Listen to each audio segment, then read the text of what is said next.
تريد تعرف كيف تهرب الأسلحة إلى صنعاء؟ مم. أنا يمكن أقول لك. أنا أحب أول مرة هذه، الأول مرة هذه أنا أحبها. تهرب الأسلحة عن طريق ميناء عدن إلى الحوثيين، هذا كلام مؤكد. وتدفع مبالغ لكل نقطة. أول شيء يدفع مبالغ بالدولار لميناء عدن، ومن هم في القاهرة يعرفوا لمن تدفع هذه المبالغ.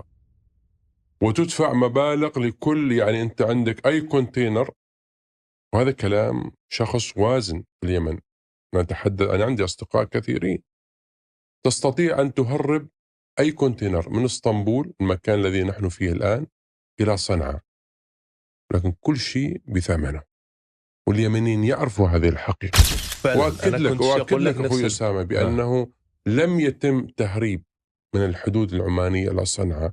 كيف تستطيع أن تهرب شاحنة ثقيلة فيها أسلحة لأكثر من 1500 كيلو بنفس السيستم اللي ذكرته أنت من عدن إلى صنعاء تقريبا 500 كيلو، نفس السيستم اللي هو مهربين وفلوس ورشاوى والدولار وشبكة مهربين.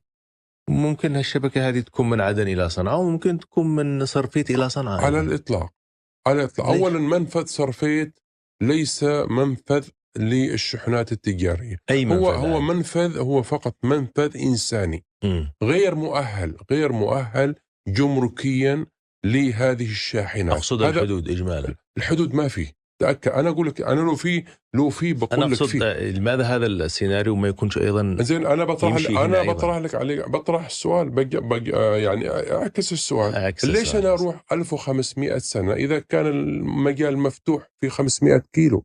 ليش أروح في طريق وعر وفيه أكثر من 50-40 نقطة من الحدود العمانية جبلية وعرة؟ ليش أنا ما أخذ الطريق الأسهل؟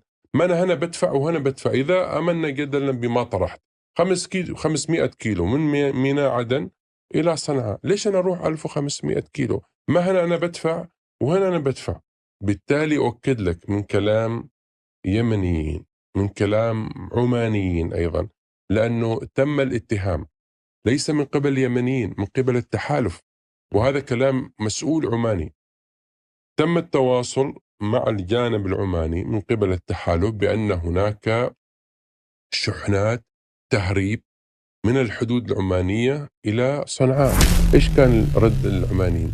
قالوا أوكي، ما عندنا مشكلة، خبرونا متى وقت إذا عندكم معلومات. قالوا عندنا معلومات. قالوا خبرونا متى عندكم هذه المعلومة مؤكدة